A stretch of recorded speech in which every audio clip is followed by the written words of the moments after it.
시청자 여러분 안녕하십니까? 목요일 뉴스나우 시작합니다. 윤석열 전 대통령의 배우자 김건희 씨가 구속 이후 첫 특검의 조사를 받고 있습니다. 특검은 오늘 부당 선거 개입, 공천 개입 의혹에 대해 조사한다는 계획인데요. 취재기자 연결해서 들어보겠습니다. 임혜진 기자. 네, 서울 광화문에 있는 김건희 특검 사무실 앞입니다. 네, 김건희 씨에 대한 조사 지금 진행되고 있습니까?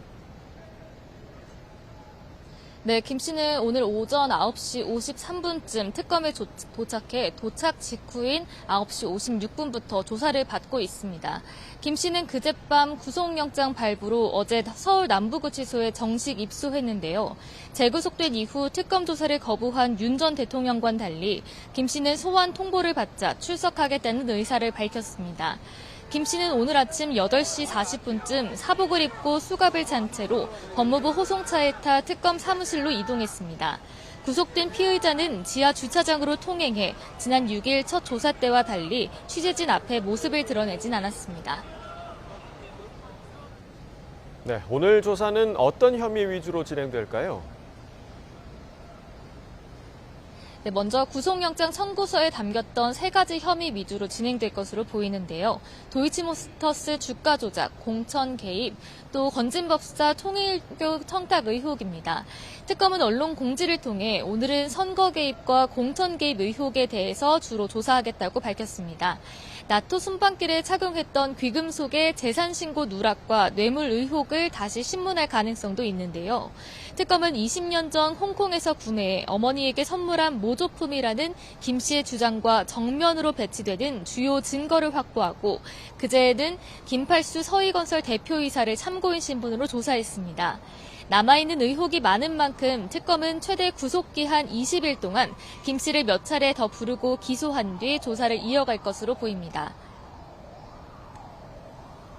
네, 이런 가운데 김건희 특검이 국민의힘 당원 명부를 압수수색하려다가 불발이 됐다고요? 네, 특검은 김건희 씨의 통일교 국민의힘 입당 의혹을 수사하기 위해 어제 수사관들을 서울 여의도 국민의힘 중앙당사에 보내 압수수색을 시도했습니다. 지난 2021년 12월부터 2024년 4월 사이 입당한 당원 명단을 확보하기 위함이었는데요.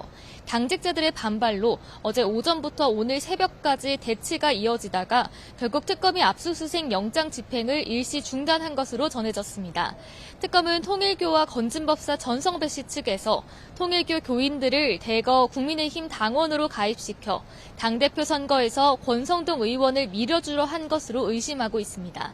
지금까지 김건희 특검 사무실 앞에서 YTN 임혜진입니다. 내란 특검은 국민의힘 지도부의 계엄 해제 표결 방해 의혹과 관련해서 당시 상황을 재구성하기 위해 총력을 쏟고 있습니다. 평양 무인기 투입 의혹, 외환 혐의 수사에도 속도를 내고 있는데요. 자세한 내용 현장 연결해서 알아보겠습니다. 이경국 기자. 네, 내란 특검에 나와 있습니다. 네, 특검의 내란 혐의 수사 내용부터 자세히 전해주시죠. 네, 내란 특검은 국민의힘 지도부의 계엄 해제 표결 방해 의혹 수사를 이어가고 있습니다. 특검은 최근 일부 국민의힘 의원들에게 참고인 조사에 협조해달라고 요청을 했는데 일부 회신들이 도착하고 있는 것으로 알려졌습니다. 특검은 참고인 조사를 통해서 계엄 당시 상황을 재구성하려 하고 있는데요. 참고인 조사가 어느 정도 이루어지고 나면 피고발인이자 피의자 신분인 국민의힘 추경호 전 원내대표 등에 대한 강제 수사에 나설 가능성도 점쳐지고 있습니다. 이와 함께 특검은 인성환 전 국가안보실 2차장을 불러 조사하고 있는 것으로 전해졌습니다. 지난해 계엄 해제 직후 윤석열 전 대통령은 합참 지하에 있는 결심지원실에서 회의를 진행했는데요. 당시 회의에 배석했던 인 전 차장을 상대로 2차 계엄 시도가 있었던 거 아니냐는 의혹을 집중 조사할 것으로 예상이 됩니다. 네, 그리고 외환 혐의에 대한 수사도 이어지고 있죠. 맞습니다. 특검은 오늘 평양 무인기 투입 의혹의 핵심 피의자인 김용대 드론작전 사령관을 다시 소환했습니다. 특검은 지난해 10월 군이 평양에 무인기를 투입한 것이 계엄 선포의 명분을 만들 목적은 아니었는지 조사하고 있습니다. 김 사령관은 기자들과 만나서 대통령 등이 지시해서 시작된 작전이 아니고 대통령을 만난 적도 없다고 주장을 했습니다. 김용현 전 국방부 장관이 대통령 경호처장 시절부터 관련 보고를 받았다는 의혹을 두고도 작전을 보고한 적은 없다는 게 김용대 사령관 주장입니다. 특검은 작전이 지휘 계통을 거쳐서 실행됐는지도 함께 조사하고 있는데 이를 두고는 관련자들 진술이 엇갈리고 있는 상태입니다. 특검은 오늘 조사 내용 등을 토대로 김용대 사령관에 대해서 구속영장을 다시 청구할지 검토할 것으로 보입니다. 네, 최상병 특검도 전방위 수사를 이어가고 있다고요?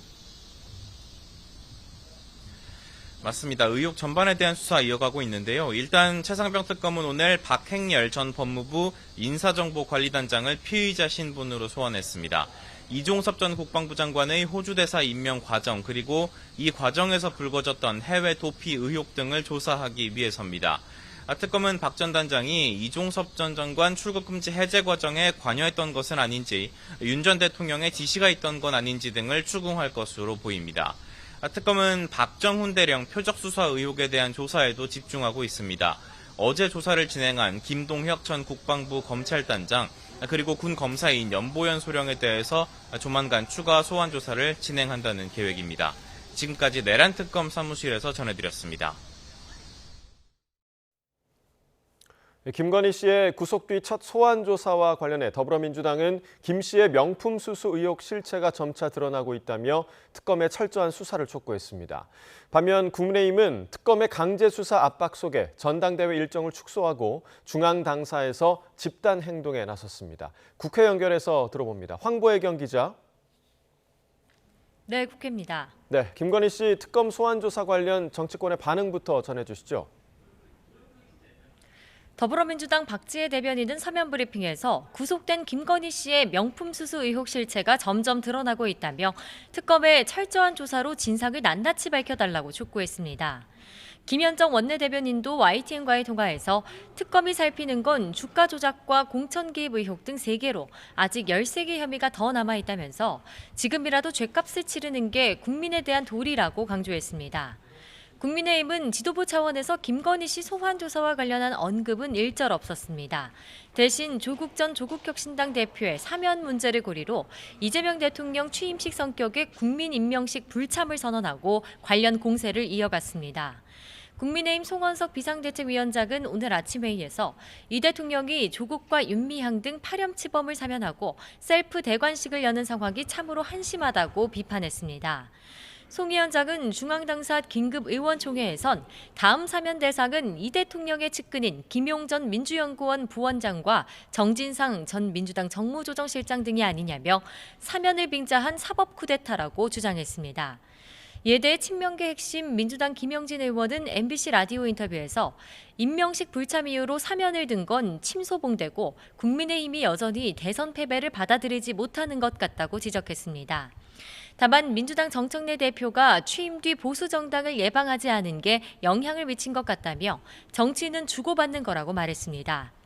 조국혁신당 서왕진 원내대표는 최고위원회의에서 송원석 위원장이 요청한 정찬민, 홍문종, 심학봉 전 의원 등도 광복절 사면 대상에 포함됐는데 조국만 문제 삼는 건 이중잣대라고 비판했습니다.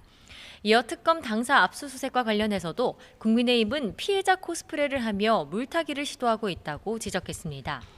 혁신당 지도부는 오늘 자정 출소하는 조국 전 조국혁신당 대표를 맞이하기 위해 서울 남부교도소를 방문할 예정입니다. 네, 김건희 특검팀은 오늘 새벽까지 국민의힘 당사 등을 압수수색했는데 관련 내용도 전해주시죠. 네, 어제 오전 10시 반쯤 시작된 특검의 국민의힘 당사 압수수색 시도는 오늘 새벽 1시 무렵까지 14시간 넘게 이어졌습니다. 특검은 재작년 전당대회에서 권성동 의원을 당대표로 당선시키기 위해 통일교가 교인들을 조직적으로 입당시켰다는 의혹을 수사하고 있습니다. 이를 위해 500만 명에 달하는 당원 명부 제출을 요구했지만 지도부가 응하지 않으면서 대치 끝에 철수한 거로 알려졌습니다. 당사에서 밤샘 대기를 이어간 송원석 위원장은 오늘 아침 회의에서 특검이 수사와 무관한 당원 주민등록 번호와 연락처, 계좌번호 등까지 요구했다며 최소한의 법치주의도 지키지 않고 있다고 지적했습니다. 또 법원은 특검 명령대로 압수수색 영장을 발부하며 하수인 역할을 하고 있다면서 국민의힘은 부당한 영장 집행에 절대 협조하지 않고 당원들의 개인정보를 지키겠다고 밝혔습니다. 국민의힘은 관련 대책 논의를 위해 오전 10시 긴급 의원총회도 소집했습니다. 권성동 의원은 이 자리에서 당과 당원들에게 심려를 끼쳐 송구하다면서도 통일교로부터 당대표 선거 지원이나 금품을 받았다는 의혹은 전혀 사실이 아니라고 밝혔습니다.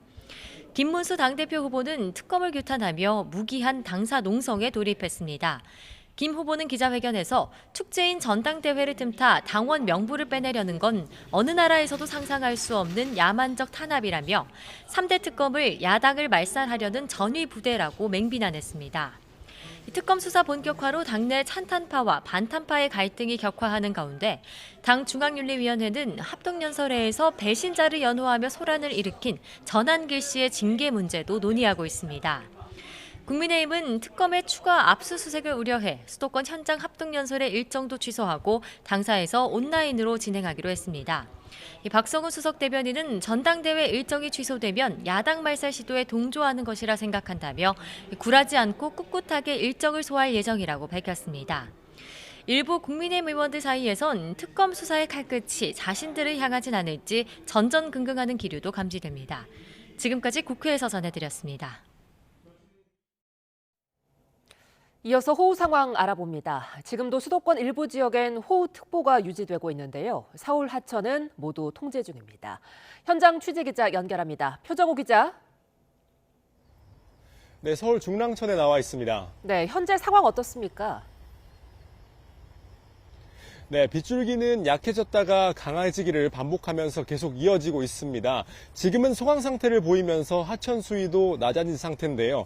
다만 어제부터 이어진 폭우로 인해서 하천 주변 상책로가 쑥대밭이 됐습니다. 물살에 휩쓸려온 풀과 쓰레기들이 엉켜 있고 가로수 지지대는 기울었고 표지판은 옆으로 넘어지기 직전입니다. 뒤로는 방금 전까지 작업자들이 길 위를 뒤덮은 토사를 치우고 있었는데요. 이곳을 포함해 현재 서울 하천 29곳의 출입은 계속 통제되고 있습니다. 수도권은 비가 잦아들고 있지만 아직 일부 지역에 호우특보가 발효된 만큼 여전히 안전에 유의하셔야겠습니다.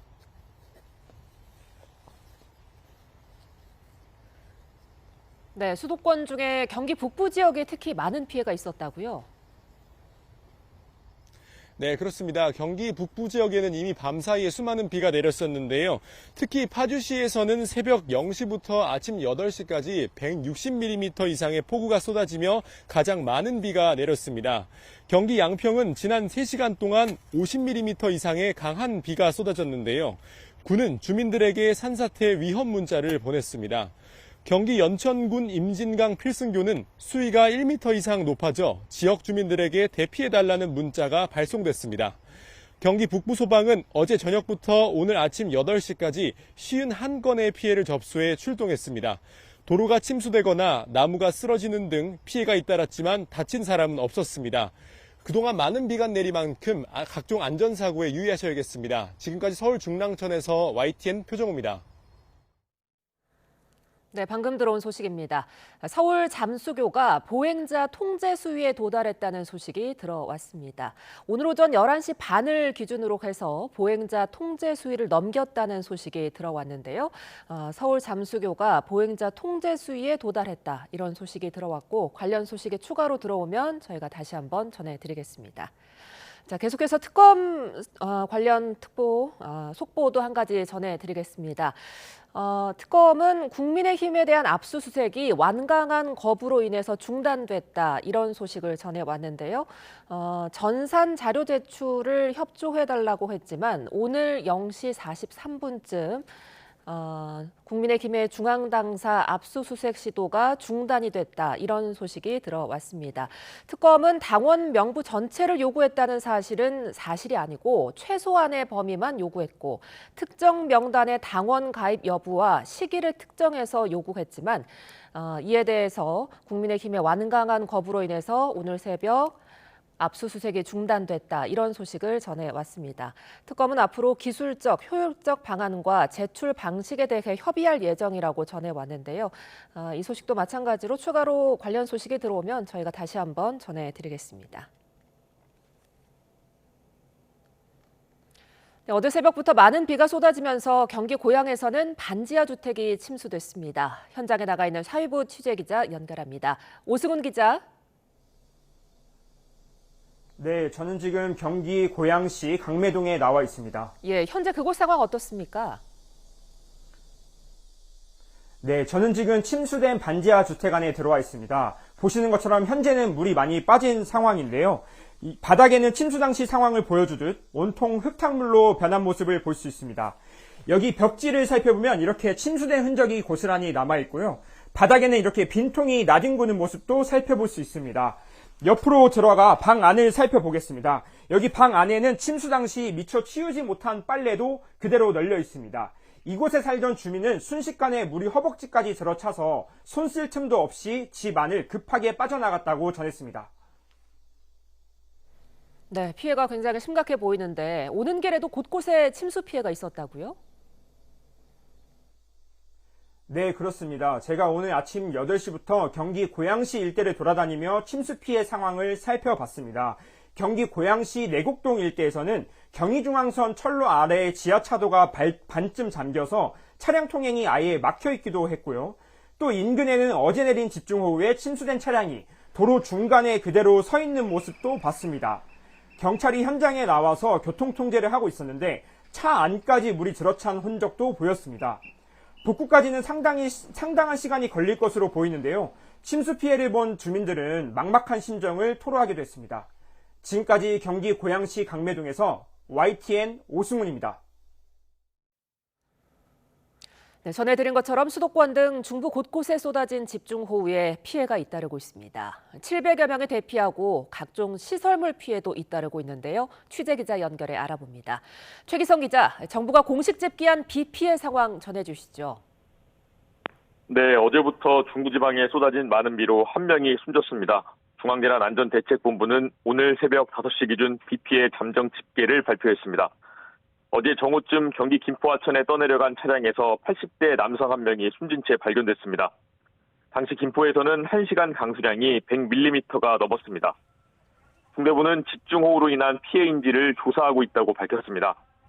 각 지자체나 소방당국을 통해 경기 포천과 인천에서도 사망자가 확인되고 있지만 아직 정부 공식 집계에는 반영되지 않았습니다. 곳곳에서 신고가 잇따르고 있는 만큼 비 피해 규모는 더 늘어날 수 있습니다. 피해 우려에 대피도 잇따라 서울과 인천, 경기에서 733명이 집을 떠났는데 이들 대부분이 임시 주거시설에서 머물고 있습니다. 도로와 주택 침수 등 시설 피해도 350건이 넘어 복구 작업이 이어지고 있습니다. 정부는 어제 저녁 6시 반부터 풍수의 위기경보를 경계로 올리고 중대본 비상근무를 2단계로 격상했습니다.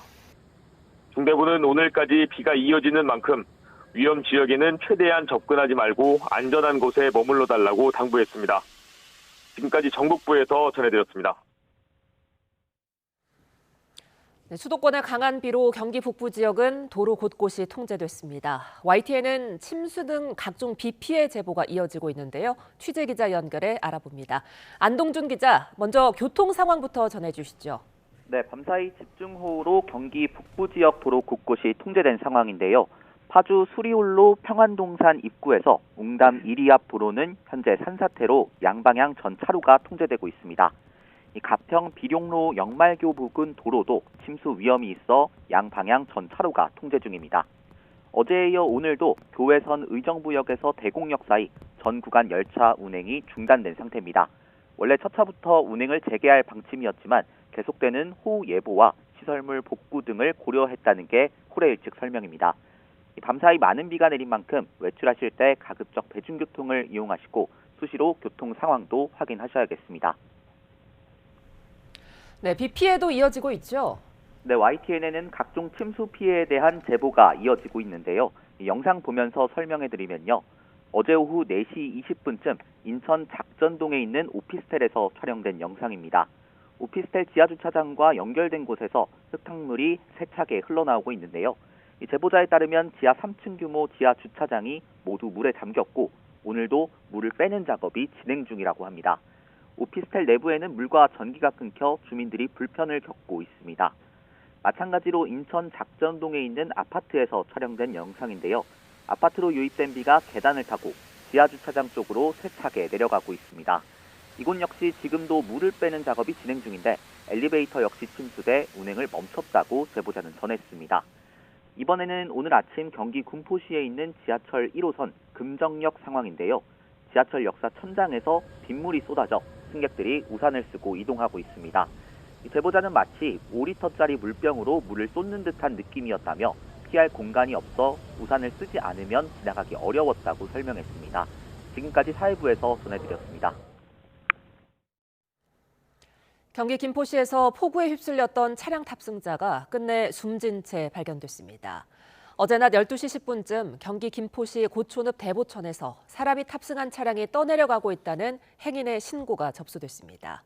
신고를 받고 출동한 소방당국은 어제 오후 4시 50분쯤 차량을 발견하고 운전자인 80대 남성을 구조했지만 이미 숨진 상태였던 거로 전해졌습니다.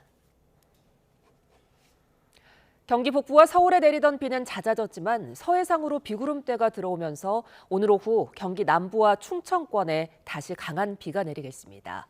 일부 지역에선 돌풍과 천둥을 동반한 시간당 30mm 안팎의 집중호우가 쏟아질 거로 보이는데요. 취재 기자 연결해 알아봅니다. 고한석 기자, 기상 상황과 전망 전해주시죠. 네, 지난밤 경기도 파주시 문산읍에 시간당 100mm에 육박하는 극한호우가 쏟아지는 등 수도권에 많은 비가 내렸습니다. 누적 강수량을 보면 파주 317.5mm, 인천 옹진군 덕정면 289.6mm, 인천 219.9mm, 서울 174.3mm입니다. 이들 지역에 비를 뿌렸던 비구름대는 동쪽으로 많이 빠져나간 상태입니다. 수도권과 강원 북부 내륙에는 비가 소강 상태를 보이는 곳이 많습니다. 하지만 레이더 영상 보시는 것처럼 서해상으로 강한 비구름대가 유입되고 있습니다. 기상청은 이 영향으로 늦은 오후까지 경기 남부와 충청권을 중심으로 다시 강한 비가 내릴 것으로 예보했습니다. 일부 지역에서는 돌풍과 천둥, 번개를 동반한 시간당 30mm 안팎의 집중호우가 내리겠습니다. 이 때문에 충남 태안과 당진, 서산에는 호우경보가 발령됐습니다. 지난 7월 400mm 넘는 역대급 호우로 큰 피해를 입은 지역이라 철저한 대비가 필요해 보입니다. 기상청은 기상 상황을 반영해 예상 강수량도 수정했습니다. 경기 남부 30에서 80mm, 강원 내륙 20에서 60mm, 세종과 충남 북서부에 많게는 80mm 이상 집중호우가 예상됩니다. 반면 북태평양 고기압 영향권에 있는 전남과 경남, 경북 일부 지역에는 폭염경보가 발령됐습니다. 기상청은 전국 대부분 지역에서 체감온도 33도 안팎으로 올라 무덥겠다고 밝혔습니다. 지금까지 과학기상부에서 YTN 구한석입니다. 최교진 사회부총리 겸 교육부 장관 후보자가 오늘 첫 출근 자리에서 최대한 현장을 찾아 경청하고 소통하며 최선을 다하겠다고 말했습니다. 새 정부 핵심 교육과제인 서울대 10개 만들기에 대한 의견도 밝혔는데요. 직접 들어보겠습니다. 유초중고 교육과 고등교육, 대학교육이 이게 따로 있는 게 아니라 하나로 쭉 연결되어 있는 거라고 보입니다. 그러니까 예를 들어서 지금 아직 그 서울대 10개 만들기라고 하는 것도 결국은 교육의 정상화와 균형 발전이라는 것을 생각해서 나온 정책이 아닐까 싶거든요. 그러니까 전국의 모든 아이들이 서울의 특정 대학의 순서대로 거기에 가기 위하여 과도한 경쟁 체제가 있는 것을 허물기 위해서라도 그 학생들이 자기 지역에서 좋은 대학을 갈 수 있고 그리고 그 졸업한 게 그 지역에 살 수 있도록 하자는 것 하나. 이혁원 금융위원장 후보자는 첫 출근길에서 신임 이찬진 금융감독원장 내정자와 원팀이 돼서 유기적인 관계를 갖고 협업을 하겠다고 밝혔습니다. 이어 부동산과 예금, 대출에 치중된 한국금융이 국가 경제의 부가가치를 높이는 쪽으로 물꼬를 트도록 하는 게 생산적 금융의 요체이며 이를 최우선 과제로 생각하고 있다고 밝혔습니다. 새 정부 첫 공정거래위원장으로 이재명 대통령의 경제 멘토로 불리는 주병기 서울대 경제학부 교수가 내정됐는데요. 주병기 후보자는 우리가 선진국으로 도약할 수 있었던 경제 문법, 그러니까 소수에 집중되는 경제적 문법이 더 이상 통하지 않을 거라고 강조했습니다. 첫 출근길 발언을 들어보겠습니다. 경제 문법이 있었는데 앞으로는 그 문법이 더 이상 통하지 않습니다. 소수에게 집중적으로 특권을 부여하고 소수에게 의존하고 이런 방식으로는 절대 다른 선진국이 발전했던 전례가 없습니다. 아직도 한국 경제가 저는 강자의 갑질뿐만 아니라 혈연, 지연, 학연 이런 정실관계가 만연하다고 생각합니다. 이런 정실관계를 정리하지 않으면 경제가 혁신적이 될 수 없습니다. 공정위가 이런 잘못된 관행을 바로잡고 경제적 강자와 약자, 국민 모두 혁신에 공평하게 참여하고 평등한 경제적 기회를 추구하는 건강한 시장 질서를 만드는 데 최적의 조직이 될 수 있도록 최선의 노력을 다하겠습니다. 우리 독자의 온풀법 나가기가 어려운 상황입니다. 그래서 그 이슈는 한미 무역 협상이 이루어진 후에 거기에 따라서 최선의 방안을 마련해야 될 거라고 생각합니다.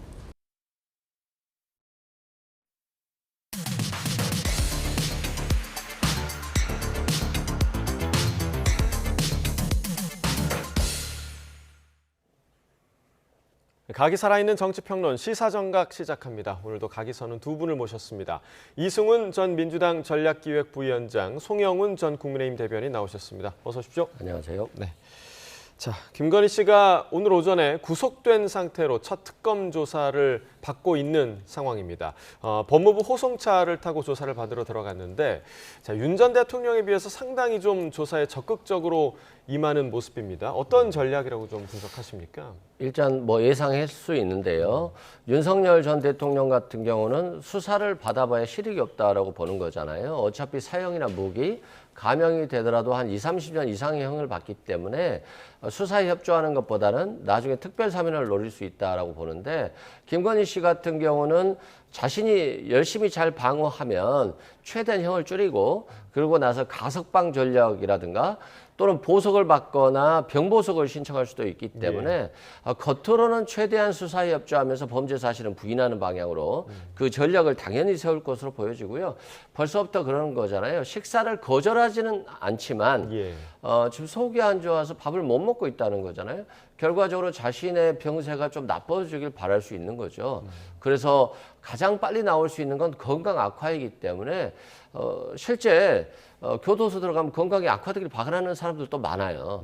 그런 측면에서 수사는 협조하되 진술은 부인하고 건강 악화시켜서 빨리 나오는 전략으로 갈 가능성이 높아서 결국 뭐 민주주의나 법치주의에 대한 개념은 없는 것이다라고 말씀드립니다. 지금 뭐 이 부원장님 말씀대로 김건희 씨가 건강 악화를 전략으로 쓸 수도 있는 상황이라고 보십니까? 만약에 본인의 건강이나 병세를 이용해서 꼼수를 쓰려고 한다면은 그런 꼼수는 통하지 않을 거라는 것을 지금 이 시점에서는 김건희 씨도 명심해야 될 겁니다.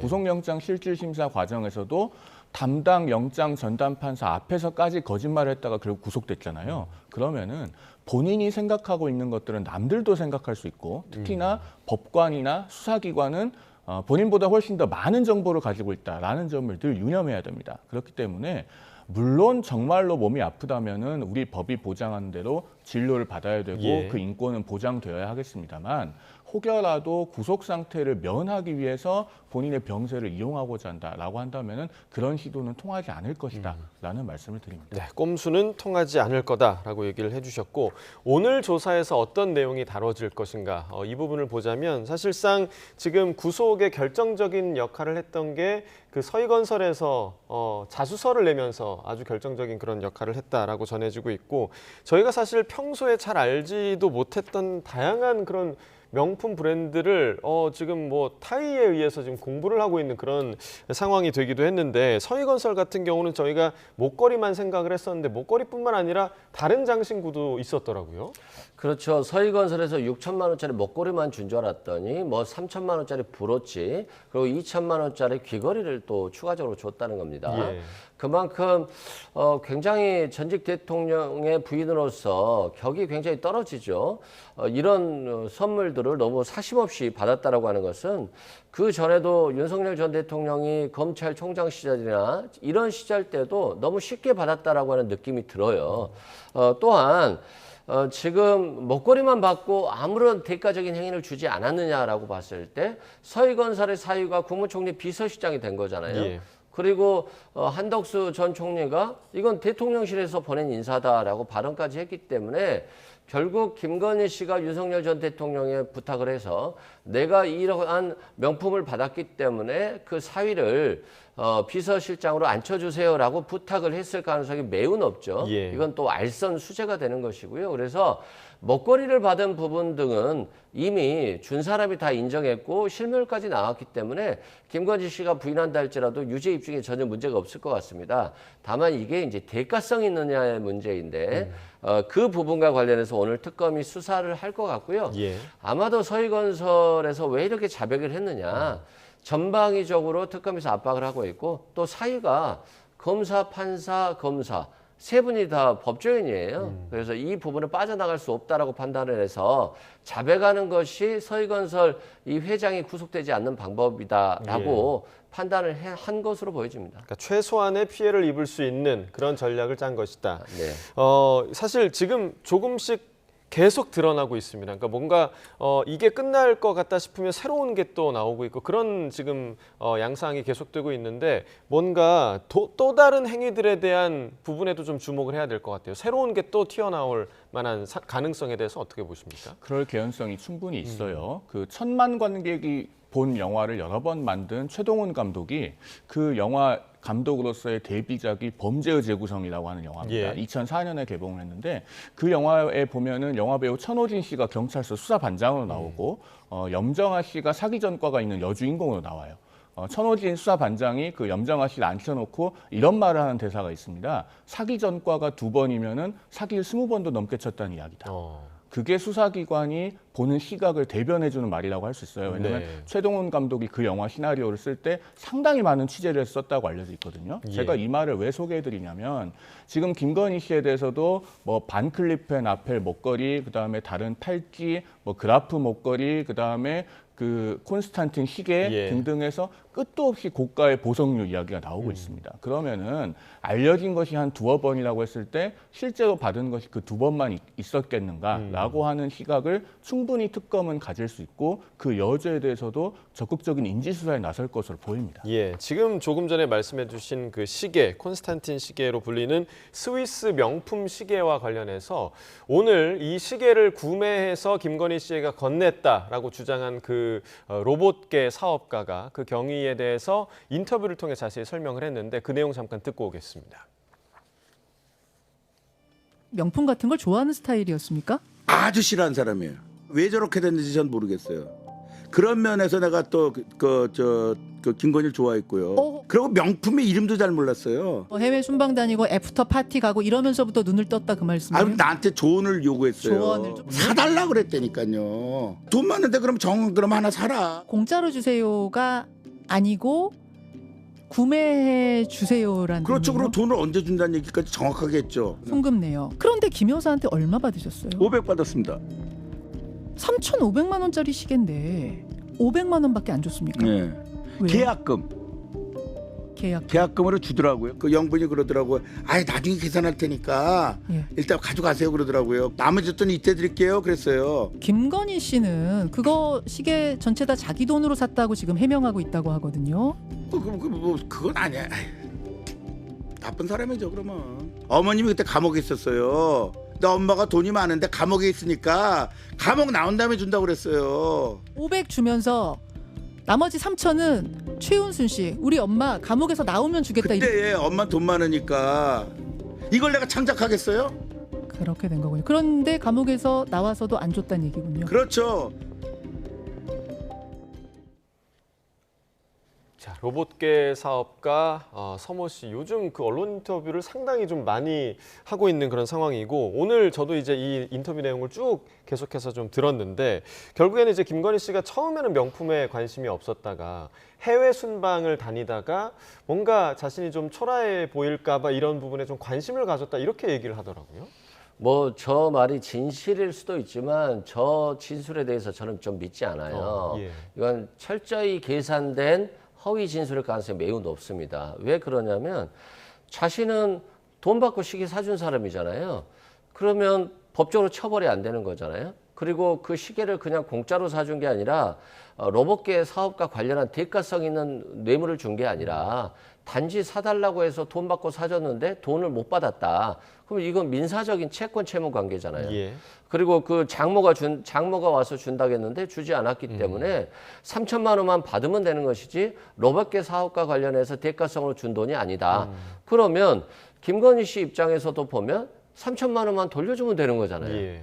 그래서 이건 치밀하게 계산된 것이고 실제 로봇계 사업이 한 1,800만 원 주면서 로봇계가 일단 4대를 임차를 했는데 이후에 8억 원 정도의 수익 계약을 하려고 했어요. 근데 이 수익 계약과 관련해서 이 사실이 밝혀지니까 문제가 돼서 수익 계약이 실패했거든요. 예. 그럼 수익 계약이 됐다라고 한다면 당연히 저 콘스탄틴 시계에 대한 잔금 3천만 원을 받지 않았을 것으로 저는 생각하거든요. 근데 결국에는 지금까지 받지 않았다는 것은 돈 돌려달라고 말도 안 했을 것 같거든요. 그래서 교묘하게 김건희 씨가 이 사치를 위해서 산 게 아니라 이런 정상들 간의 2차 만찬 때 다 고가의 시계들이라든가 고가의 목걸이를 차고 나오니까 어쩔 수 없이 구매한 것처럼 그렇게 꾸미고 이게 형사사건인 알선수재가 아니라 그냥 사주고 돈 못 받은 것처럼 꾸민 것이기 때문에 저는 철저히 계산된 거짓 진술로 보여집니다. 지금 신빙성의 의문을 제기하셨는데 송 전 대변인께서는 좀 어떻게 보십니까? 저도 법조인으로 저 서모 씨의 주장을 액면 그대로 믿기가 어렵습니다. 김건희 씨가 본인 어머니가 돈이 많고 어머니가 감옥에서 나오면 나머지 돈을 주겠다라고 해서 500만 원만 받고 시계를 사다 줬다고 하는데 김건희 씨가 누구의 남편입니까? 윤석열 전 대통령의 배우자잖아요. 그러면은 남편인 윤 전 대통령이 대선에 출마했을 때 이미 재산을 공개를 해서 언론에 다 상세히 보도가 됐습니다. 당시에 김건희 씨의 예금만 50억 5,957만 5천 원이었어요. 이게 언론에 정확하게 천원 단위까지 다 보도가 됐습니다. 그러면은 서모 씨는 저 말을 믿고 시계를 사다 줬다는 것인가? 그리고 만약에 저런 진술을 통해서 형사 책임을 면하려고 한다고 해도 그게 잘 되지 않을 겁니다. 왜냐하면 3,500만 원 중에 500만 원만 김건희 씨가 줬고 나머지 3천만 원은 다른 사람으로부터 받았다라고 하면은 그 3천만 원 부분에 대해서 뇌물죄가 성립할 가능성이 있고요. 그것을 사다 준 사람도 적어도 방조범이 될 가능성이 상당히 있어요. 그런 점에서 우리 언론이 저런 서모 씨를 반복적으로 인터뷰하면서 저분의 주장을 받아쓰기식으로 하는 것도 조금 신중할 필요가 있지 않나라는 생각을 저는 해봅니다. 네, 오늘 근데 이 인터뷰를 들으면서 상당히 좀 의문이 들었던 게 이 서모 씨가 계속해서 본인이 국정과 관련해서 조언을 되게 많이 했다 이런 발언들을 지속적으로 좀 했거든요. 그러니까 이게 사실 일반인인데 국정 관련된 조언들을 영부인한테 계속해서 했는데 뭐 말을 안 들었다 이런 얘기를 하는 게 지금 가능한 일인가 이런 의문이 들어요. 어떻게 좀 들으셨어요? 그러니까 최재형 목사 있잖아요. 명품백 300만 원짜리 디올 가방을 가지고 갔더니 뭐 통일 정책에 대해서 이렇게 하겠다 저렇게 하겠다라고 하는 것들을 김건희 씨가 계속적으로 얘기를 하잖아요. 그리고 반클리프 목걸이 6천만 원짜리를 받으니까 서해건설의 사위가 국무총리 비서실장이 되잖아요. 그러면 김건희 씨는 대가가 확실한 것 같아요. 받으면 그에 대한 상응한 조치를 취한다. 그러니까 저 사람한테도 돈을 받고 로봇계 사업을 그냥 준 거예요. 제가 봤을 때는. 그리고 뭐 21g에게 관저공사 맡겼다잖아요. 종합검사로 면허가 없어서 할 수 없는 사람한테 그걸 그냥 맡기잖아요. 그냥 무대뽀적인 것이고 굉장히 저런 정말 이해할 수 없는 사람과도 국정을 논의하고 인사를 논의하고 공천을 논의한 거고 그 주변에 명태균 씨랑 건진법사 이런 분들도 그냥 돈 받고 공천 주고 이런 분이었잖아요. 사실상 보면.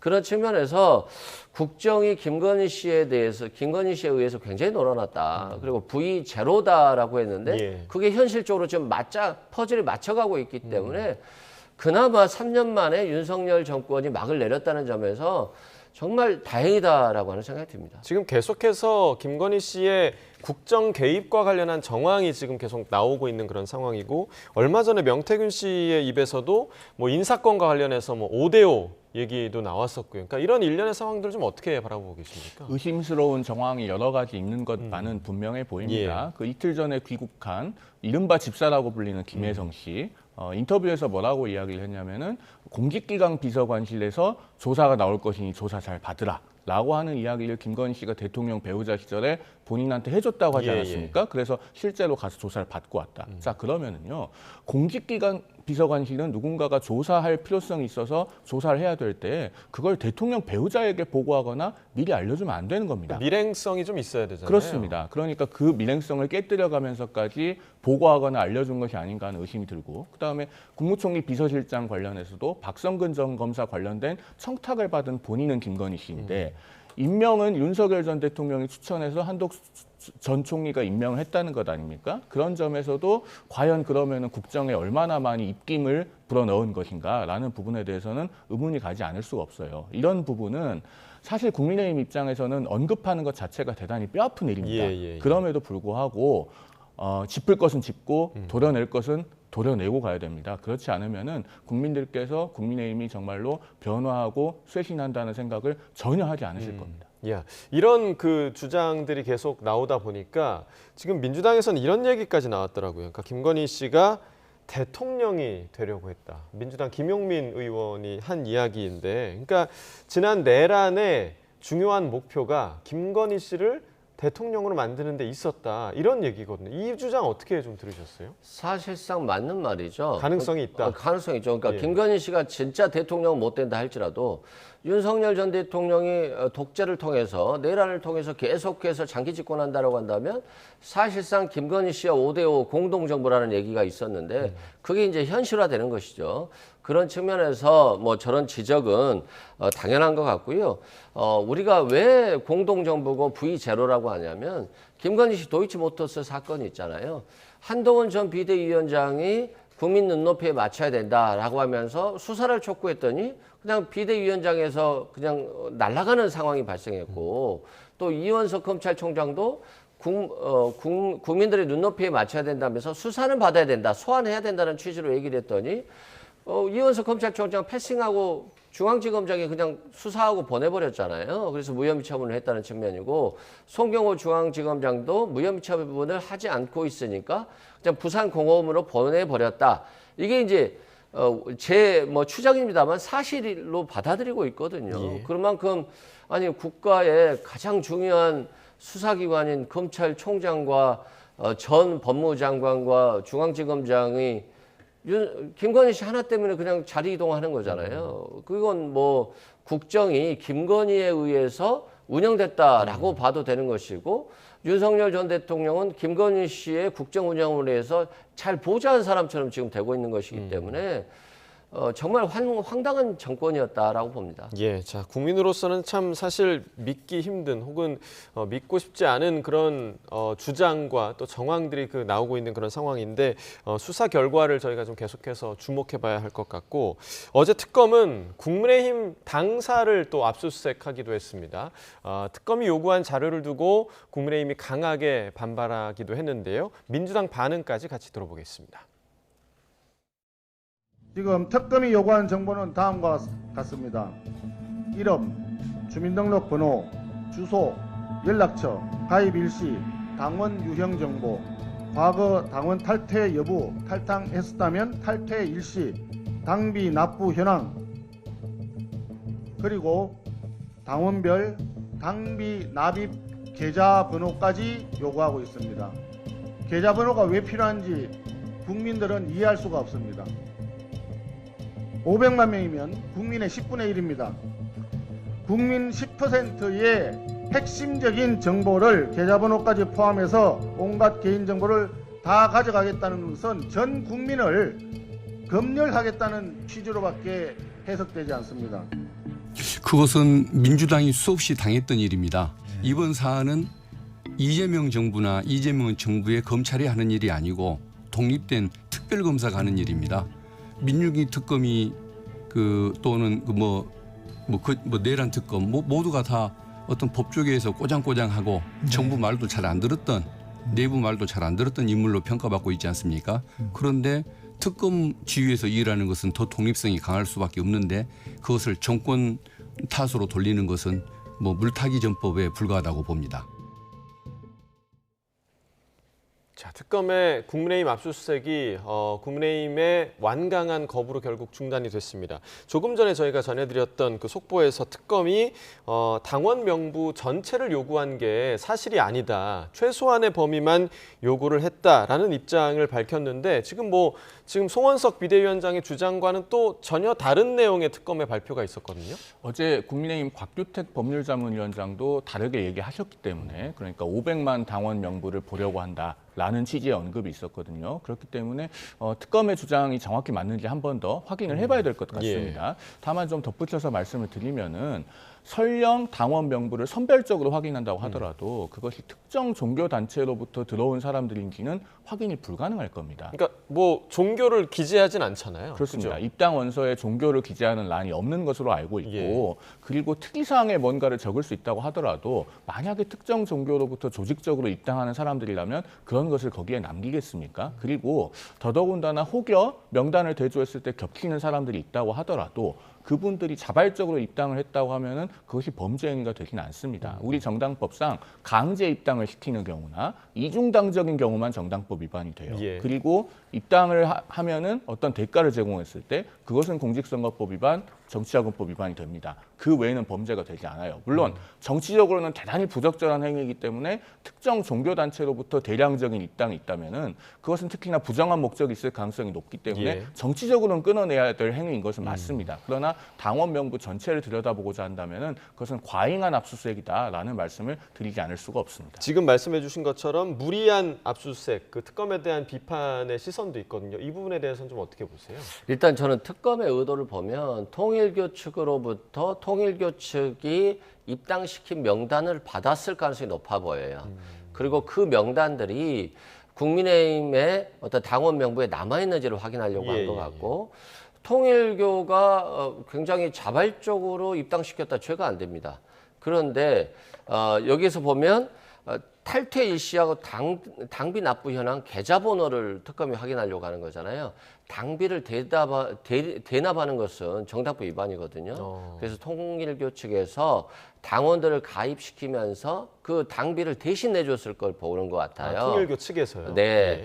그렇다고 한다면 정당법 위반이고 심각한 법률 위반이기 때문에 아마 보려고 하는 것인데 저는 특검은 당연히 수사기관이고 독립성 있는 기관이기 때문에 이 특검이 국민의힘 당사를 압수수색하는 것에 대해서 제가 비판할 이유는 전혀 없고 수사를 위해서 그냥 그들은 그의 임무를 수행하는 것으로 보면 될 것 같습니다.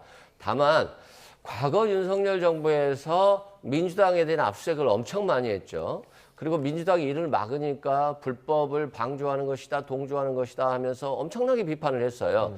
그리고 결국 압수수색에 자발적으로 협조한 부분이 있거든요. 그래서 국민의힘도 자발적으로 협조하면 좋겠다.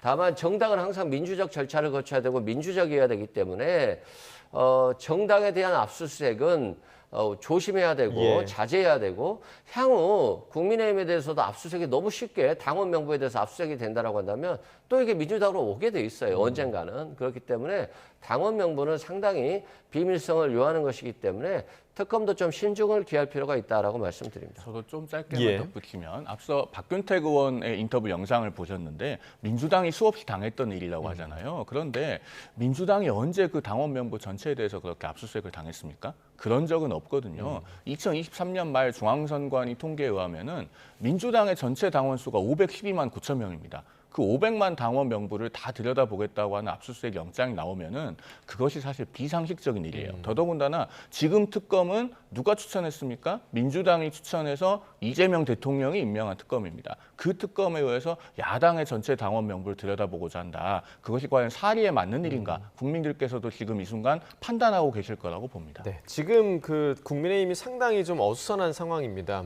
당사에 대한 압수수색도 있었고 전당대회가 진행되는 와중에 압수수색이 또 진행되는 압수수색이 단행이 돼서 더 어수선한 상황인데 어제 그 충청권 합동연설회의 모습 보시고 이야기 나눠보도록 하겠습니다.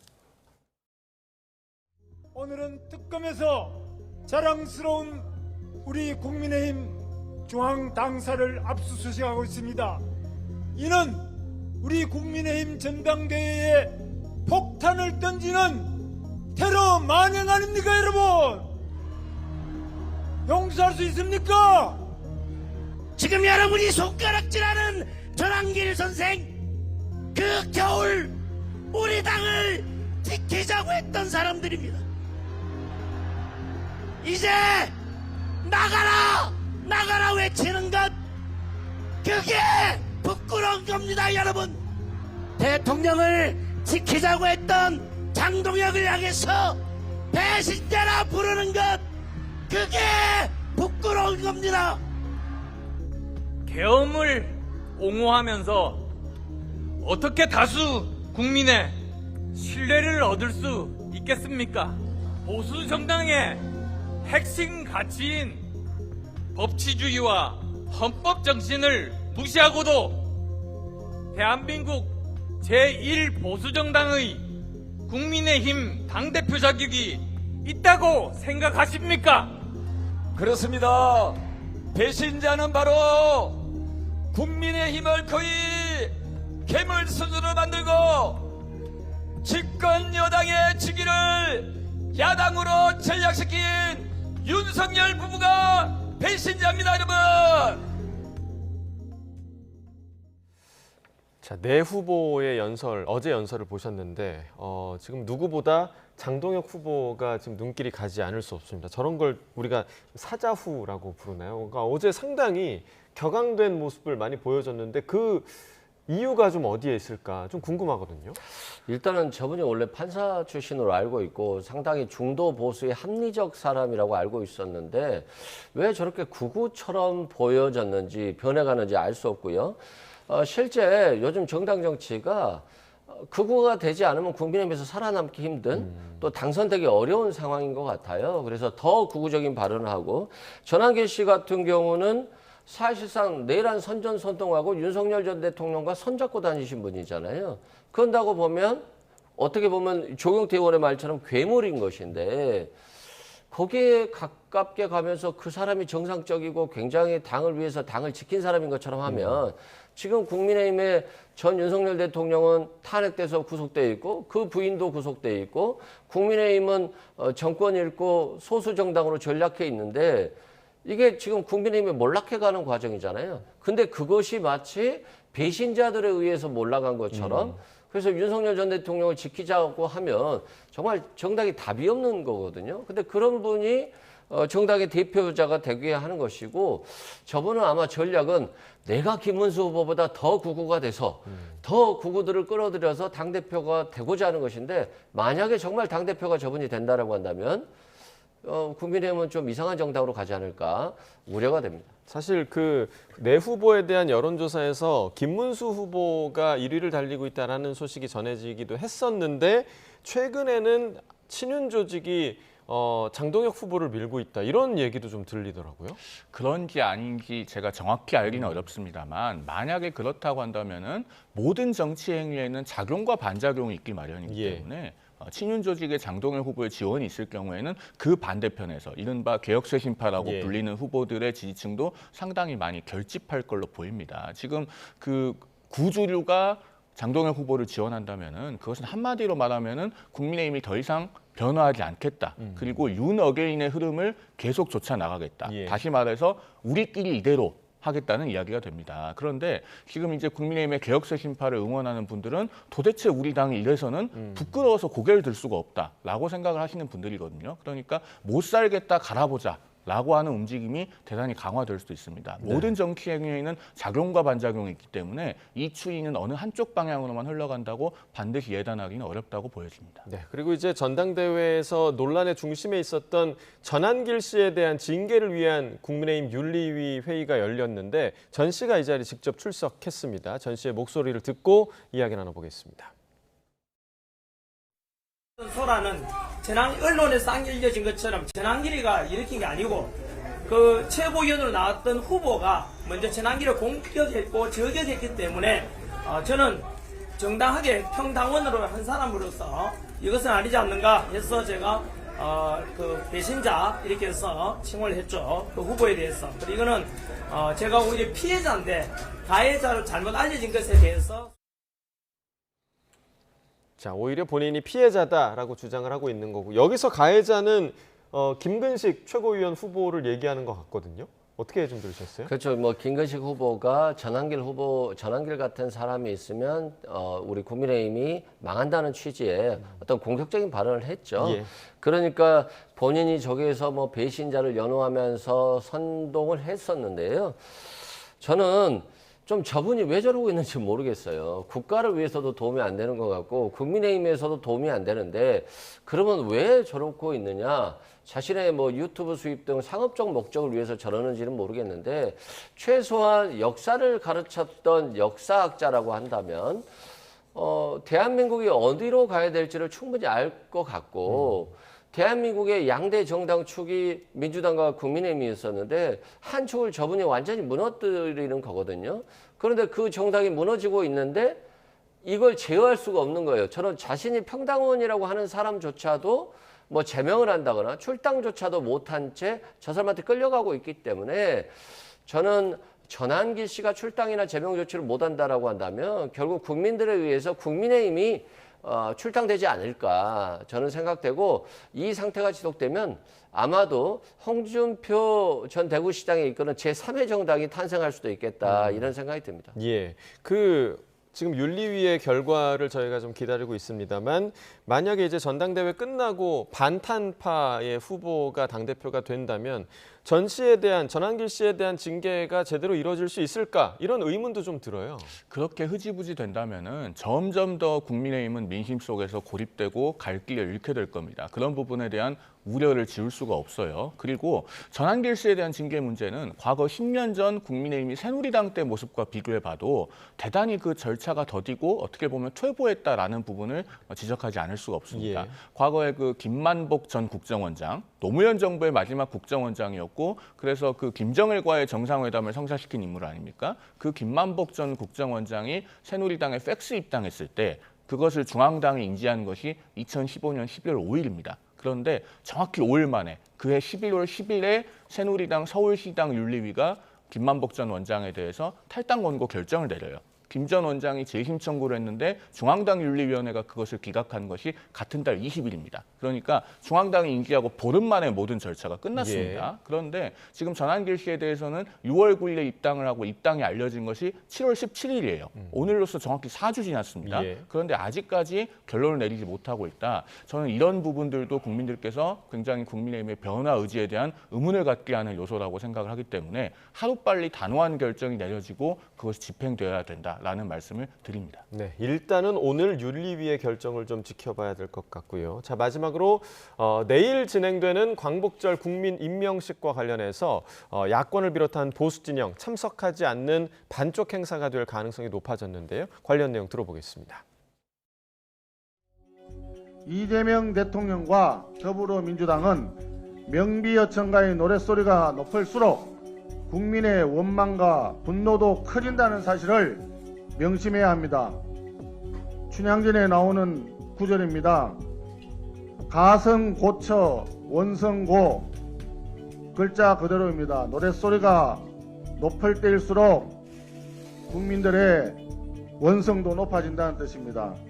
우리 국민의힘은 이재명 대통령의 셀프 대관식에 참석하지 않겠습니다. 지금 보면 국민의힘이 약간 난장판이죠. 그러니까 약간 자기가 오만한 겁니다. 내 마음대로 해도 권력 휘두르고 정치인 사면 막 해주고 해도 견제할 만한 세력도 없어. 국민들을 거의 뭐 협박하다시피 오만한 태도를 취하면서 겉으로는 국민이 저를 임명합니다. 저는 뭐 국민의 종에 불과합니다. 이런 뭐 약간 무슨 임명 받는 코스프레 쇼하는 게 저는 굉장히 좀 가증스럽다. 그래서 굳이 저희가 이상한 쇼 같은 거 하는 거에 가서 뭐 들러리 서줄 필요 없지 않겠습니까? 그래서 국민의 힘이 전략적 정무적으로 선택하는 하나의 카드입니다. 그렇기 때문에 저희가 굳이 참석을 해달라라고 이렇게 요청하거나 설득할 그럴 단계는 아닌 것 같다. 다만 국민과 함께 출발하는 이재명 새 정부의 출범을 축하하는 자리이고 또 대통령의 취임식이라는 컨셉도 처음으로 국민에게 임명받는 주권자인 국민이 임명하시는 그런 자리다라고 하는 그런 큰 의미가 있는 자리이니만큼 정치 현안을 떠나서 국민과 함께 축하하는 마음으로 그렇게 국민의 힘이 참석해 주기를 요청드리는 마음뿐입니다. 자, 내일 임명식에 국민의힘과 개혁신당은 참여하지 않겠다 이렇게 선언을 했습니다. 실제로 좀 반쪽짜리 행사가 될 것 같다라는 생각이 좀 드는데요. 그렇죠. 좀 아쉽죠. 뭐 새 정부가 출범하는 거니까 함께 좀 축하해주고 그리고 여야가 합쳐서 대한민국의 미래를 움직이는 것이기 때문에 좀 그랬다라고 하면 좋은데 다만 이제 국민의힘 전 원내대표인 추경호 의원이라든가 또 개혁신당의 이준석 의원도 뭐 공천이라든가 내란 동조와 관련해서 특검의 수사선상이 있다라고 보기 때문에 그렇게 기쁜 마음으로 좀 참석하기는 어려울 것 같아서 좀 거절한 것이 아닌가 싶고요. 지금 솔직히 뭐 민주당의 이재명 대통령이 낮은 자세로 트럼프 대통령과의 관세 협상에 임하고 있고 이 관세 협상을 잘 지키기 위해서 또 일본 총리와도 먼저 대화를 나누고 간다는 거잖아요. 그만큼 낮은 자세로 임하고 있지 이게 말 그대로 정말 춘향전에서 나오듯이 대통령 됐다고 잔치를 벌이고 노래 부르고 이런 것이 아니거든요. 국민이 이재명 대통령을 임명하고 그 임명한 권력을 국민을 위해서 쓰겠다라고 하는 굉장히 어떤 퍼포먼스적인 대통령 임명식이기 때문에 저는 꼭 이렇게까지 비판할 것은 아닌 것 같다. 그리고 함께 끝까지 좀 참석해 주시면 더 좋을 것 같다. 국민 보기에 이런 말씀 드립니다. 네, 사실 뭐 지난 국회에서의 취임 선서 상황도 있었기 때문에 왜 이걸 두 번씩 하는 거냐라는 그런 비판의 목소리도 있는 것이 사실이고요. 마지막으로 어제 이재명 정부 인수위 역할을 했던 국정기획위원회가 새 정부 국정운영 5개년 계획을 발표를 했는데 사실 다양한 공약을 발표를 했는데 이 공약 이행에 필요한 돈이 210조입니다. 상당히 많은 돈인데 이 돈에 대한 그 재원 마련을 어떻게 할 것인가 이 부분에 대한 좀 의문의 목소리도 좀 있더라고요. 그렇죠. 이 210조라고 하는 숫자가 이재명 대통령이 대선 후보 시절에 본인이 직접 언급했던 숫자와 정확히 일치합니다. 그런 점에서 두 가지를 지적하지 않을 수가 없어요. 첫째, 대선 과정에서는 장밋빛 공약을 이야기할 수 있습니다. 그러나 집권했으면은 실현 가능한 부분에 맞게 공약을 재구조화해야 됩니다.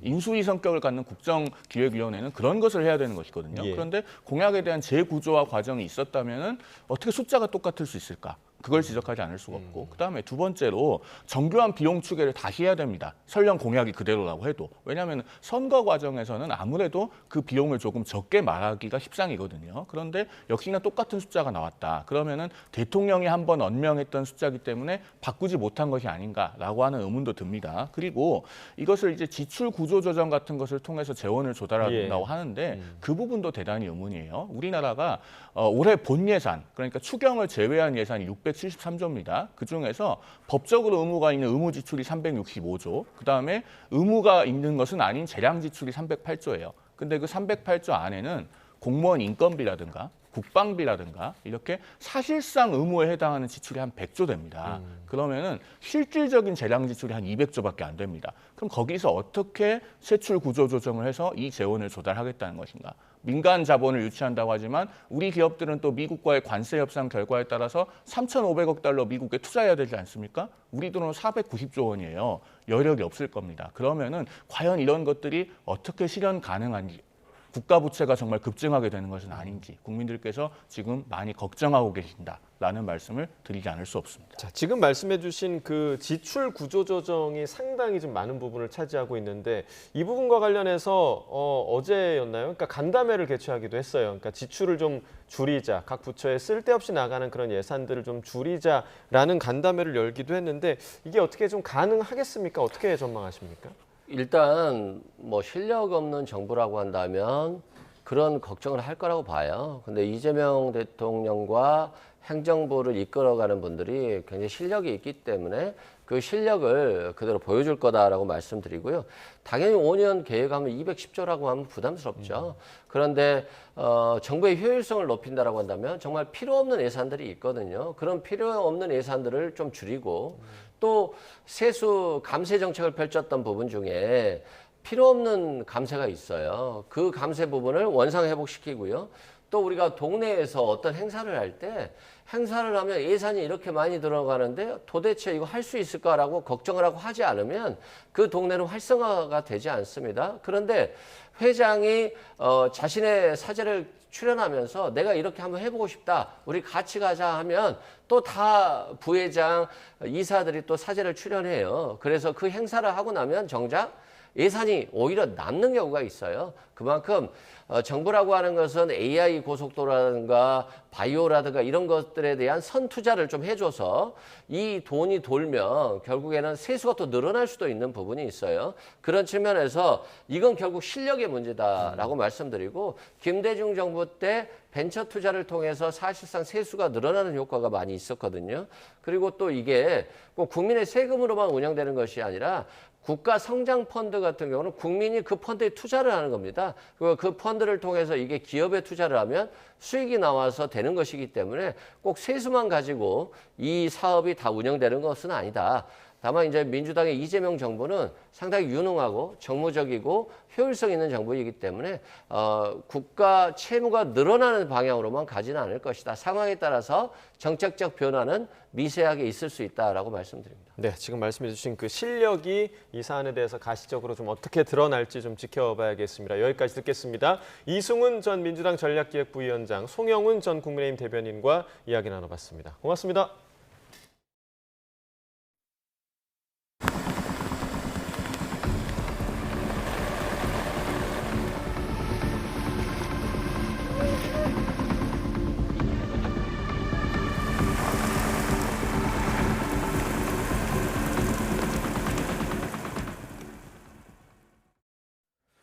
서울을 포함한 수도권의 호우경보는 모두 해제됐지만 충남 북서부에는 호우경보가 유지되고 있습니다. 기상청은 수도권을 덮고 있던 비구름이 내려가면서 오늘 오전 9시 30분을 기해 서울, 인천, 경기 북부, 강원, 철원 등에 내렸던 호우경보를 해제했습니다.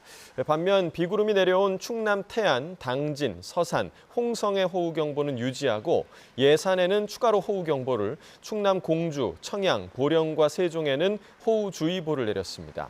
기상청은 밤사이 폭우를 쏟은 비구름이 상대적으로 약해졌지만 늦은 오후까지는 경기 남부와 충남권에 시간당 30mm 안팎으로 강한 비가 내릴 수 있다고 밝혔습니다. 강원 영서 북부 지역을 중심으로는 어제부터 200mm가 넘는 비가 내리고 있습니다. 북한강 수계 댐들도 어젯밤부터 일제히 수문을 열고 방류를 시작했습니다. 현장 취재기자 연결해서 들어보겠습니다. 홍성욱 기자.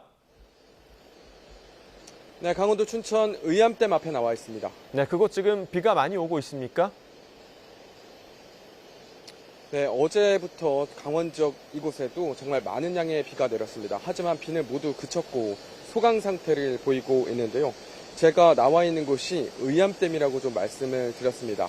어젯밤 9시부터 수문을 열고 물을 방류하고 있는데요. 현재 좀 보면 수문 3개를 열고 초당 1,000톤이 넘는 물을 방류하고 있습니다.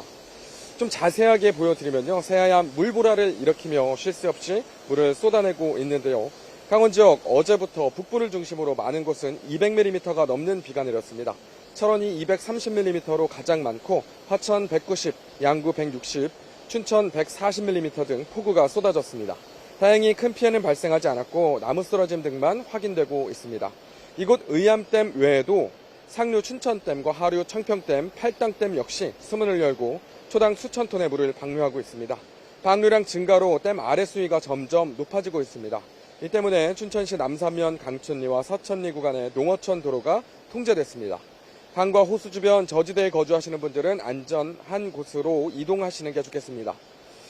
현재 강원 내륙 산지를 중심으로 내려진 호우특보는 대부분 해제됐습니다. 하지만 계속된 비로 지반이 약해져 산사태 위험도 커지고 있어 산간 지역 주민들은 각별한 주의가 필요합니다. 빗줄기는 많이 약해졌습니다. 비는 오늘 오후까지 계속 내릴 것으로 보입니다. 피해 없도록 대비하시는 게 좋겠습니다. 지금까지 강원도 춘천 의암댐 앞에서 YTN 홍성욱입니다. 네, 이번에는 저희 YTN으로 보내주신 제보 영상 보시면서 이번 폭우 상황 전해드리겠습니다. 자, 먼저 지하철 역사의 모습인데요. 역사 천장에서 빗물이 쏟아지고 있죠. 역사 내부인데도 불구하고 시민들이 이렇게 우산을 쓰고 지나가는 모습이 보이고 있습니다. 오늘 오전 8시 20분쯤 경기 군포시에 있는 지하철 1호선 금정역의 상황이었습니다. 제보자는 마치 5리터짜리 물병으로 물을 쏟는 듯한 느낌이었다면서 피할 공간이 없어서 우산을 쓰지 않으면 지나가기 어려웠다고 당시 상황을 설명했습니다. 자, 그리고 아파트 내부의 모습으로 보이는데요. 아파트로 유입된 비가 계단을 타고 지하 주차장 쪽으로 세차게 내려가고 있는 모습입니다. 어젯밤 11시 반쯤 인천 작전동에 있는 아파트에서 촬영된 영상인데요. 제보자는 아파트 인근 도로까지 침수됐다며 오늘 찍은 사진도 이렇게 YTN에 보내주셨습니다. 이어 현재 지하 주차장에서 물을 빼는 작업이 진행 중이라면서 엘리베이터까지 침수돼 운행되지 않고 있다고 전했습니다. 자, 이번에는 주차장의 모습을 보시고 있는데요. 자, 오피스텔 지상 주차장에 세워진 차들이 물에 이렇게 잠겨 있는 모습입니다. 지하 주차장과 연결된 이곳에서는 흙탕물이 세차게 흘러나오고 있고요. 자, 어제 오후 4시 20분쯤 인천 작전동에 있는 오피스텔에서 촬영된 영상입니다. 제보자는 어제 오후 1시쯤부터 지하 3층 주차장이 전부 침수됐다고 전했습니다. 어제부터 소방 인력이 투입돼서 물을 빼는 작업을 진행했는데 이 때문에 오피스텔 내부에서는 물과 전기가 끊겨 주민들이 불편을 겪고 있다고 덧붙였습니다. 북한이 이재명 정부 출범 이후 단행된 긴장 완화 조치를 거듭 평가절하하면서 적대적인 대남 정책을 이어가겠다는 뜻을 분명히 했습니다. 특히 대남 확성기를 철거한 사실이 없고 철거할 의향도 없다며 거친 표현을 동원해 우리 측의 발표 내용을 반박했습니다. 이종원 기자입니다. 북한 김정은 국무위원장의 동생인 김여정 노동당 부부장이 재차 대남 담화를 내놨습니다. 지난달 말 마주 앉을 일이 없다며 이재명 정부를 겨냥한 첫 담화를 발표한 지 17일 만으로 표현 수위는 더 거칠어졌습니다. 먼저 군사분계선 주변에 설치된 확성기를 철거한 적이 없고 철거할 의향도 없다며 일방적인 억측과 여론 조작 노름을 하고 있다고 우리 정부를 거세게 비난했습니다. 북한군의 확성기 철거 돌입이 식별됐다는 우리 군의 발표는 물론 최근 이재명 대통령의 발언을 정면 반박한 겁니다. 이렇게 상호적인 조치를 통해서 남북 간의 대화와 소통이 조금씩 열려가기를 바라고 오는 18일부터 시작되는 한미연합훈련의 야외 기동훈련 절반이 다음 달로 연기된 것을 두고는 헛수고일 뿐이라고 잘라 말했습니다. 윤석열 정권의 일방적 조치를 없애고는 큰일이 난 것처럼 호응을 유도한다며 새 정부의 긴장 완화 조치를 기만이자 잔꾀로 표현하며 허망한 개꿈이 될 거라고 비꼬았습니다. 저는 단식한 사항에 대해서 사실을 설명드렸고 상대가 발표하는 그 의도에 현혹되지 않도록 주의할 필요가 있다고 생각합니다. 미국을 향한 메시지도 빼놓지 않았습니다. 낡은 사고방식에 집착할 경우 북미 정상들이 마주 앉을 일은 없을 거라며 핵보유국 지위 인정이 북미 대화 재개의 전제 조건임을 거듭 강조했습니다. 한껏 수위를 더 끌어올린 이번 북한의 담화 발표는 새 정부의 남북관계 정상화 노력에 적지 않은 도전 요인이 될 것으로 보입니다. 이재명 정부의 국정과제가 발표된 다음 날 나온 김여정 담화는 남북대화 재개를 위한 더 과감한 조치를 내놓지 않으면 사실상 이재명 정부의 화해 협력 정책이 무력화될 수도 있음을 시사한.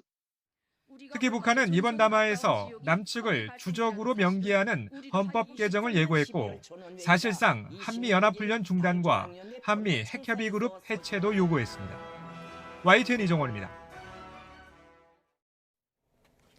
조현 외교부 장관은 북미 대화가 재개되기에 앞서서 여러 가지 조율이 필요하다는 입장을 밝혔습니다. 조 장관은 외교부 청사에서 열린 기자간담회에서 북한이 미국과 대화를 간다면 핵 보유국 자격을 받아들이라는 식으로 나올 거라고 밝혔습니다. 그러면서 현재까지 미국은 북한이 핵을 보유할 수 없다는 입장이기 때문에 북미 대화 재개에는 여러 가지 북미 간 밀당이 필요할 거로 생각한다고 말했습니다.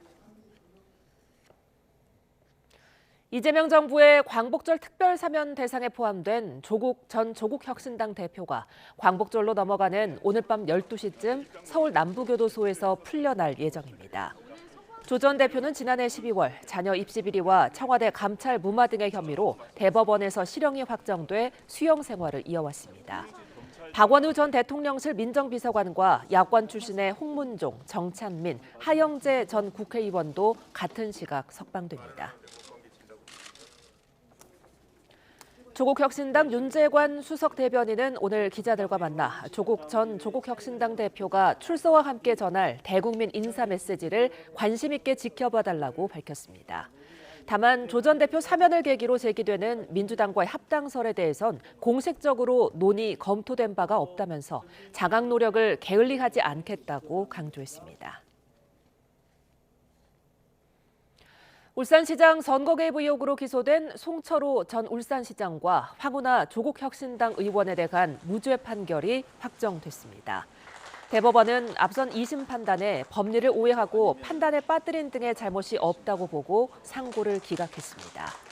김기현 전 울산시장 관련 하명 수사에 개입한 혐의를 받는 백원우 전 청와대 민정비서관과 박형철 전 반부패 비서관도 무죄를 확정받았습니다.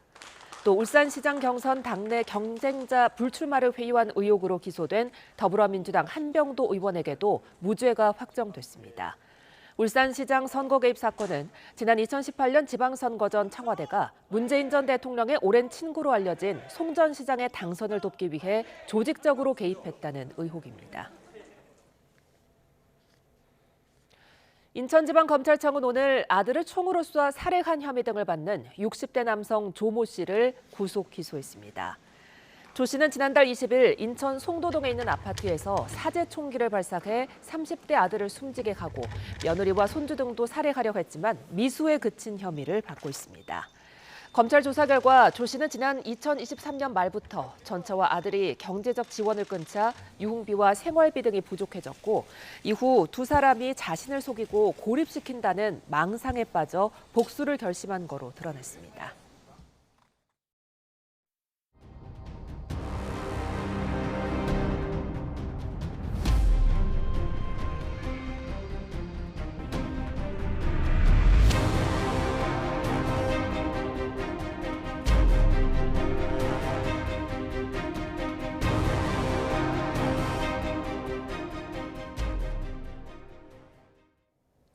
김건희 씨가 구속된 이후 처음으로 특검 소환 조사에 출석했습니다. 주가 조작, 공천 개입, 건진법사 청탁 의혹 등에 대한 수사가 이어질 거로 보이는데요. 핵심 피의자들에 대한 수사도 속도를 내고 있는 특검 상황, 홍정석 변호사와 함께 이야기 나눠봅니다. 안녕하십니까? 안녕하세요. 예, 김건희 특검팀, 지금 김건희 씨가 구속된 이후 처음으로 김 씨를 소환해서 조사하고 있는데요. 오늘 어떤 부분들 좀 중점적으로 볼까요? 오늘은 구속 후 첫 조사이기 때문에 아무래도 첫 단추를 잘 껴야 되지 않겠습니까? 예. 구속영장에 적시된 범죄 사실 위주로 오늘은 조사를 할 것으로 보입니다. 말씀하신 것처럼 도이치모터스 주가 조작 사건, 그리고 공천 개입, 그리고 통일교의 이제 청탁 문제, 이 부분들에 대해서 구속영장에 적시된 사실관계를 확인하고 관련자들의 진술도 확인하는 그런 부분에 주력해서 조사가 이루어질 것으로 보입니다. 예, 그런데 지금 김건희 씨가 여러 물증이나 증언에도 계속해서 모르쇠 전략을 쓰고 있는데 이 태도가 좀 바뀔지 모르겠네요. 이제 구속이 됐기 때문에 제가 볼 때는 태도가 조금 바뀔 것으로 보입니다. 다만 혐의에 따라서 태도가 조금 다를 것으로 보이는데요. 예. 하나씩 간단하게 설명을 드리면 먼저 예. 도이치모터스 사건에 대해서는 태도 변화가 있을 것으로 보입니다. 왜냐하면 관련자들이 이미 확정 판결을 통해서 집행유예 판결을 받았기 때문에 본인도 공범으로 지금 구속영장에 적시가 돼 있거든요. 예. 그러면 공범의 지위이기 때문에 이 형보다 높게 받을 가능성이 없다, 이렇게 판단하면은 여기에 대한 진술은 어느 정도 바뀔 가능성이 높다고 보고요. 두 번째, 공천 개입 사건도 지난번 조서 때 본인은 아무것도 아닌 사람 이렇게 벌써 말을 하지 않았습니까? 네. 여기에 대한 연장선상으로 정치자금법 위반은 윤석열 전 대통령이 한 거고 김건희 씨는 본인은 아무것도 모르고 있었기 때문에 이 부분에 대해서 할 수 있는 게 없었다. 이렇게 얘기를 하면서 계속 다른 사람에게 이제 책임을 떠넘기는 쪽으로 이제 진술을 좀 구체화할 것으로 보이고요. 마지막에 이제 통일교 청탁, 건진법사 청탁 문제에 대해서는 아직까지 그 청탁의 대상 물품들이 나타나지 않지 않았습니까? 예. 따라서 이 부분은 기존 주장을 유지할 것으로 보입니다. 자, 그렇다면 이런 부분 따져볼 때 오늘 수사는 언제쯤 끝날까요? 오늘 수사는 아까 말씀드렸다시피 첫 수사이기 때문에 특검 측에서도 그렇게 무리하지 않고 수사를 진행할 것으로 보이고요. 그리고 줄곧 건강 등의 문제를 지금 주장해왔기 때문에 첫날부터 너무 강도 높은 수사를 해서 건강 문제를 이슈화하게 되면은 본인들한테도 좋을 게 없기 때문에 예. 늦어도 일과 중으로는 조사를 마치지 않을까 그렇게 조심스럽게 예상해 봅니다. 예. 자, 이제 뭐 20일 동안 이제 뭐 구속 수사를 할 수 있는 건데 계속해서 소환 조사를 하겠죠. 예, 제가 파악한 바로는 지금 그 구속된 윤영호 전 세계본부장 있지 않습니까? 통일교회. 예. 윤영호 씨가 진술을 아주 많이 구체적으로 하고 있다고 합니다. 따라서 윤영호 씨 진술, 예전에 최순실 특검 때 약간 장시호 씨가 떠오르는데요. 그것처럼 지금 진술 부분에서 바뀌고 있는 부분들이 많고 그렇게 예. 되면은 추가적으로 확인해야 될 사항들이 많이 생기지 않겠습니까? 네. 따라서 말씀하신 것처럼 김건희 씨는 이후에도 여러 차례 소환이 될 가능성이 높아 보입니다. 예. 자, 이제 사안별로 좀 살펴보면 김건희 씨에게 반클리프 목걸이를 줬다고 서희건설에서 지금 자수서를 쓴 상황입니다. 근데 여기에 이 목걸이 외에 브로치와 귀걸이도 줬다고 지금 알려지고 있는데 이 부분은 구속영장에 포함되지 않은 부분이잖아요. 그렇다면은 이 부분에 대한 조사는 이번에 어떻게 할까요? 예, 말씀하신 것처럼 구속영장에 포함되지 않은 이유는 그때만 해도 이 부분이 그렇게 이슈가 되지 않았고 네. 수사가 별로 된 부분도 없었는데 예. 김건희 씨 조사 당일에 진술한 것을 계기로 많은 그 사실관계들이 밝혀졌습니다. 그리고 말씀하신 것처럼 서희건설 회장 측에서 자수서를 냈고요. 다만 지금 자수서가 제출되고 그다음에 그게 어디서 나온 건지는 확인이 됐지만 예. 이것이 어떻게 건네졌고 어떤 목적으로 어떤 청탁 목적으로 건네졌는지에 대해서는 수사가 아직까지는 제가 볼 때 많이 되지는 않은 상황이기 때문에 서희건설 측, 서희건설의 회장 측 조사가 이제 우선적으로 이루어져야 될 것으로 보이고요. 예. 조사가 이루어져서 어느 정도 사실관계가 정리가 되면 그때 이제 김건희 씨한테 이 부분에 대해서 수사가 이루어질 것으로 보입니다. 그렇다면 서희건설은 왜 이렇게 특검에 자백을 했느냐 이를 두고 이제 해석이 분분한데 금품 제공자에 대해서는 처벌 조항이 없는 알선 수재 혐의를 좀 적용해 주길 기대하고 이렇게 협조를 한 거다 이런 해석들이 있더라고요. 그런 해석은 약간 이제 섣부른 기대를 하는 것으로 보이는데요. 왜냐하면 예. 압수수색 영장 자체에 뇌물 공여가 이제 기재가 돼 있습니다. 따라서 알선 수재가 되기를 바라는 것은 이제 그 당사자들일 테고요. 예. 특검은 이미 뇌물 공여로 보고 있는데 뇌물 공여를 넘어서 지금 여러 가지 언론 보도에서 나오는 것을 보면 윤석열 캠프에 사무실을 무상 지원했다. 이런 의혹도 있지 않습니까? 예. 그리고 관급 공사나 민간 공사를 대규모로 수주했다. 이런 의혹도 있습니다. 서희건설이 시장 점유율이 2021년 당시만 해도 33위였는데 2023년까지 18위로 급상승을 하게 됩니다. 이런 부분들도 특검에서 들여다보게 될 것 같은데요. 서희건설 측에서 자수를 한 가장 큰 목적은 따라서 이런 것들을 봤을 때는 이제 꼬리 자르기 목적이 아닌가 저는 그렇게 보고 예. 본인보다 일단 회사를 보호해야 되겠다. 이런 생각에서 자수서를 제출한 것으로 보입니다. 네. 그런가 하면 이제 명품 시계를 건넨 사업가 서모 씨도 있습니다. 이 서모 씨는 김 여사에게 자신이 충원을 했다가 손절을 당했다 이렇게 주장하고 있거든요. 그러면서 내가 수익을 본 게 없이 오히려 손해를 봤다 이렇게 주장하고 있는데 이런 발언에는 어떤 의도 있을까요? 사실 서모 씨의 발언이 이제 시시각각으로 새로운 것들도 나오고 예. 조금씩 바뀌는 것도 있는데 네. 저는 원천적으로 이 서모 씨의 이제 진술을 믿을 수 없다고 저는 보고요. 예. 본인에게 이제 유리한 쪽의 진술들을 이제 하나씩 언론에 나와서 얘기하는데 예. 전체적으로 봤을 때는 지금 이 서모 씨에게 적용될 수 있는 혐의가 제가 볼 때는 여러 가지가 있거든요. 예. 뇌물 공여라든지 뭐 업무방해, 조세 포탈 많습니다. 이런 혐의가 이제 다양하고 본인에게 뭔가 피해가 클 것으로 이제 보이니까. 예. 피해자 코스프레를 하기 위해서 여러 언론에 출연해서 본인 얘기를 하고 있지 않을까 저는 그렇게 생각하고 있습니다. 그러니까 되레 먼저 자기에게 유리한 쪽으로 좀 언론 플레이를 하려고 하는 거다. 네. 예. 자, 이런 상황 속에서 김건희 특검팀이 어제 국민의힘과 감사원도 압수수색을 했습니다. 전방위로 압수수색을 확대하는 모습이에요. 네, 맞습니다. 이 부분도 이제 본격적으로 수사를 이제 개시하고 확대하는 모습인데요. 여기에 대해서는 이제 확인해야 될 것들이 아직 많이 남아 있는 것 같습니다. 네. 중앙 당사를 압수수색한 가장 큰 이유는 제가 볼 때는 당원 명부를 확인하기 위해서인 것 같습니다. 예. 왜냐하면 통일교 교원들과 대조 분석을 해야 과연 이런 공천 개입이나 당원 명부, 당원 가입을 유도한 그런 정황들이 확인될 수 있기 때문에 그 부분에 확인을 하기 위해서 전방위적으로 압수수색을 하는 것으로 보입니다. 근데 지금 국민의힘이 굉장히 반발하고 있는데 야당을 압수수색한 것 자체가 이례적이라고 봐도 되는 겁니까? 지금 이례적이라고 하고 있는데 예. 제가 알기로는 과거에도 야당의 압수수색 사례들이 있었습니다. 2006년도에 노무현 정부 시절에도 한나라당 중앙당사 압수수색이 있었고요. 네. 2012년에는 통합진보당도 중앙당사가 압수수색됐었고 네. 22년도 당시에 민주당 중앙당사도 압수수색을 당했었습니다. 따라서 이 부분은 이제 범죄가 있는 경우에 압수수색을 당하는 게 이례적이다 이렇게 일방적으로 주장하기는 어려울 것 같고 지방 사무실들은 압수수색 사례가 더 다양하게 존재합니다.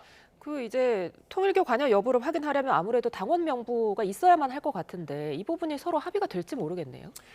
어제 15시간 대치 끝에 압수수색이 무산되지 않았습니까? 예. 지금 국민의힘의 사무총장이 특검이랑 협의를 하고 있는 것으로 알고 있는데요. 네. 아까 말씀하신 것처럼 당원 명부가 확인이 안 되면 네. 통일교의 그 교원들 명단과 대조가 안 되기 때문에 예. 과연 당원 모집을 강요하고 그 위법 행위를 저질렀는지에 대한 확인이 안 되지 않습니까? 예. 따라서 당원 명부에 대한 확보는 필수적이어야 되기 때문에 예. 계속 거부하더라도 특검 측에서는 압수수색을 계속적으로 진행할 것 같습니다. 예, 지금 국민의힘 압수수색을 통해서 건진법사 청탁 의혹 등을 이제 확인하려고 한 건데 이 외에 또 추가로 어떤 부분 확인할 수 있을까요? 지금 2022년 12월부터 지금 무더기 당원 가입을 했다는 이제 의혹 때문에 이제 수사를 하고 있는 것이거든요. 네. 거기에 이제 윤영호 씨와 건진법사가 이제 등장을 합니다. 예. 언론에도 많이 나왔지만 그 당시에 윤심은 권이라는 그 문자가 나오지 않았었습니까? 예. 여기에 관여한 중심 인물이 이제 윤영호 씨와 건진 법사이기 때문에 이 부분 수사가 이루어지고 있는데 따라서 건진 법사가 과연 어떤 목적으로 통일교와 그 결탁을 해서 이 부분에 대해서 위법 행위를 저질렀는지에 대해서 더 확대해서 수사가 이루어질 것으로 보입니다. 자, 이제 특검팀이 건진법사 전성배 씨도 18일에 피의자 신분으로 소환을 한다고 하는데요. 이 전성배 씨가 김건희 씨에 대한 구속영장에 알선수재 혐의 공범으로 적시돼 있다면서요? 네, 맞습니다.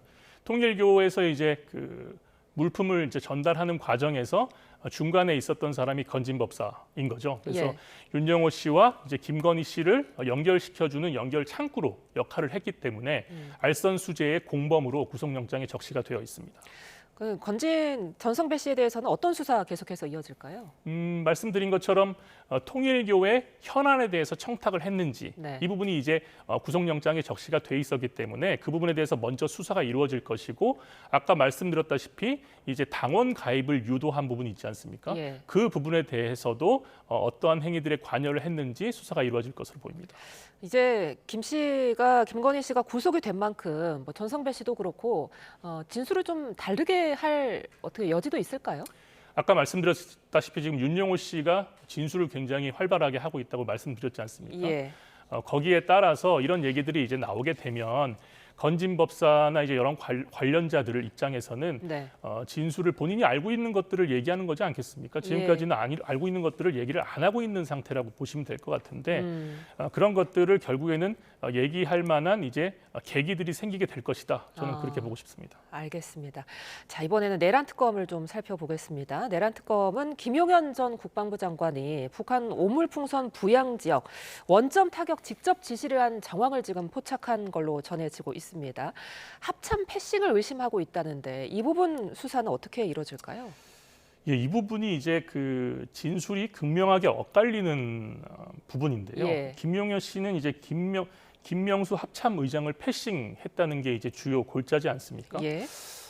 여기에 대해서는 이제 말씀하신 것처럼 원점 타격이라든지 평양의 무인기 투입에 대해서 과연 합참 의장 패싱이 있었는지, 그리고 합참 의장이 패싱되는 것은 군 체계상으로 있을 수 없는 일이거든요. 네. 따라서 그 부분에 대해서 이제 수사가 계속적으로 이루어질 것으로 보이는데, 이 과정에서 그 이승호 합참 본부장 네. 그리고 김용대 드론 사령관의 진술이 극명하게 엇갈립니다. 따라서 특검에서는 이 진술이 어떠한 부분이 사실인지에 대해서 밝히는 게 가장 여기서 핵심 포인트거든요.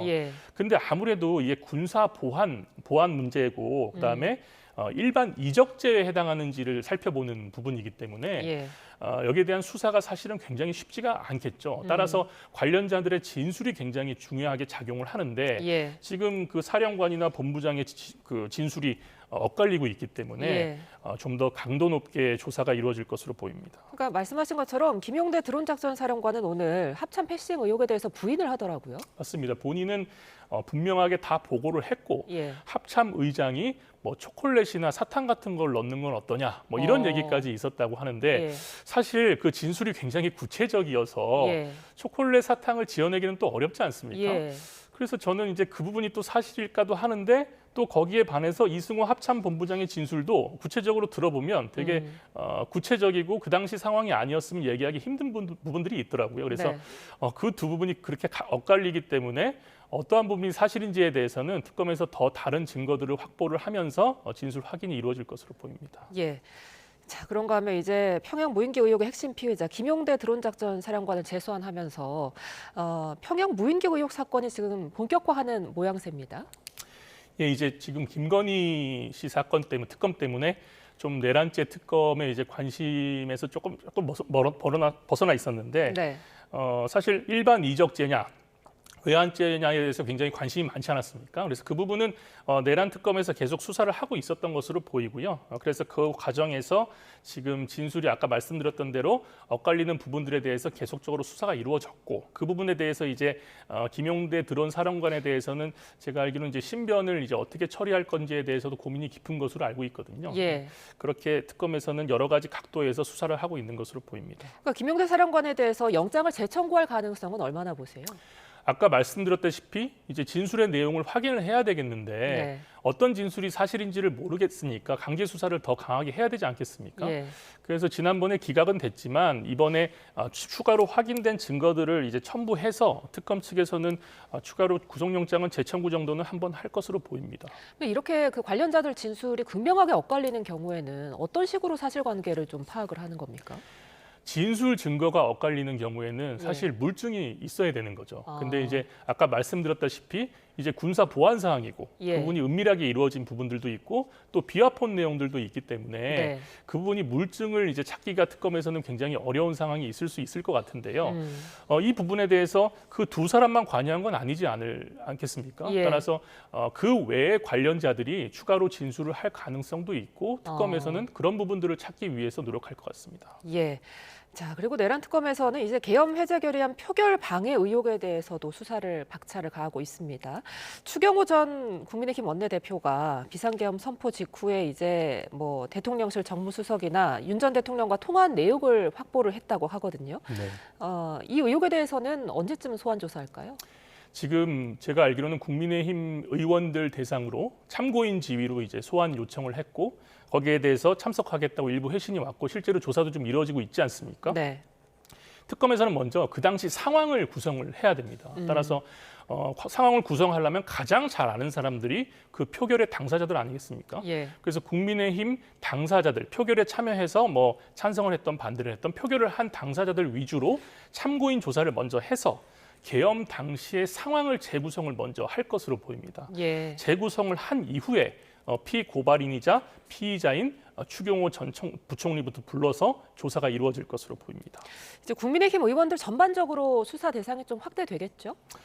말씀드린 것처럼 지금 계엄 당시의 상황이 재구성이 완료되고 나면 계엄 해제 상황을 이제 방해하는데 어떤 관여도에 따라서 이제 소환이 이루어지겠지만 결국 그 대상에는 다 포함이 된다고 보셔도 무방할 것 같습니다. 예, 끝으로 최상병 특검도 좀 살펴보겠습니다. 박정훈 해병대 수사단장 표적 수사 의혹에 대한 조사도 본격화하고 있는데요. 지금 군 검사들을 불러서 조사를 했어요. 윤 전 대통령 등이나 이제 윗선, 외압 여부를 규명하기 위해서겠죠? 맞습니다.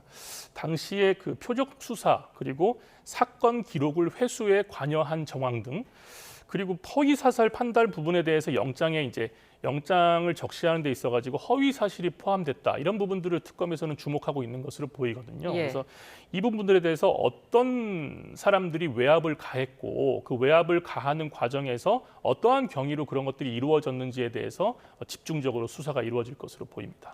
관련해서 윤 전 대통령은 언제쯤 소환할까요? 윤 전 대통령은 어차피 소환을 통지하더라도 예. 소환에 응할 가능성이 굉장히 낮지 않습니까? 예. 따라서 소환 그 시기는 모든 수사가 거의 완료되고 이제 거기에 대한 혐의가 어느 정도 입증이 거의 다 됐을 정도 그리고 윤석열 전 대통령이 어차피 진술을 안 할 거지 않습니까? 그러면 진술 피의자 조서의 질문지가 길어지고 예. 답변은 굉장히 짧은 형태의 조서가 작성이 돼야 되는데 그 부분이 충실하게 작성된 이후에 소환 통지가 이루어질 것으로 보입니다. 알겠습니다. 오늘 말씀 여기까지 듣겠습니다. 지금까지 홍정석 변호사와 함께했습니다. 고맙습니다. 감사합니다.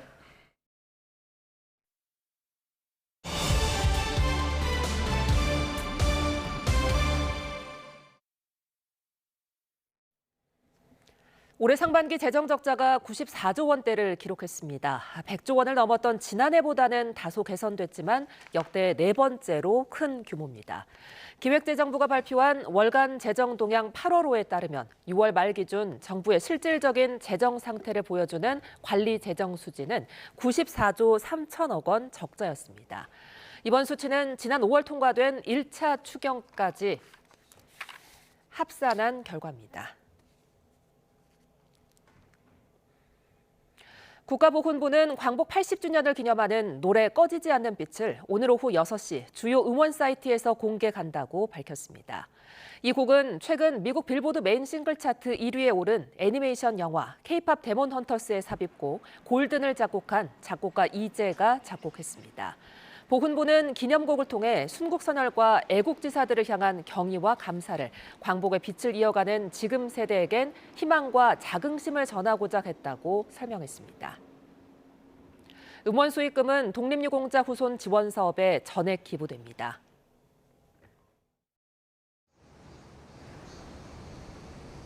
연일 중부지방은 호우에 대한 대비가 필요합니다.